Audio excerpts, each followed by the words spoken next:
ఇతని పేరు కేతన్ అగర్వాల్. వయసు 26 సంవత్సరాలు. పూణేలోని ధనవంతుల కుటుంబానికి చెందిన అబ్బాయి. వీళ్ళకి సక్సెస్ గ్రూప్ అనే ఒక రియల్ ఎస్టేట్ మరియు కన్స్ట్రక్షన్ కంపెనీ ఉంది. అది 100 కోట్ల టర్నోవర్ అయ్యే బిజినెస్. దానికి కేతన్ అగర్వాల్ డైరెక్టర్ గా పనిచేస్తున్నాడు. కేతన్ అగర్వాల్ కి పెద్దలు ఒక పెళ్లి సంబంధం కుదిరించారు. సియా గోయల్ అనే ఒక 20 సంవత్సరాల అమ్మాయితో ఇతనికి పెళ్లి ఫిక్స్ అయింది.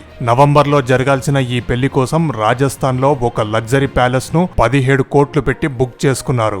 గెస్ట్ల కోసం 2 ప్రైవేట్ ఫ్లైట్స్ కూడా రెడీ చేశారు.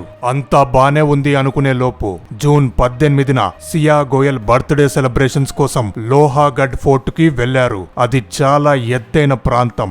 అక్కడ ప్రీ వెడ్డింగ్ ఫోటోస్ తీసుకుంటూ కేతన్ లోయలో పడి చనిపోయాడని సియా గోయల్ అందరినీ నమ్మించింది. కానీ పోలీసుల విచారణలో అసలు నిజం బయటపడింది. సియా గోయల్ కు అసలు ఈ పెళ్లి ఇష్టం లేదు. తనకి ఆల్రెడీ ఒక లవ్వర్ ఉన్నాడు. అతని పేరు చేతన్ చౌదరి. వయసు 22 సంవత్సరాలు.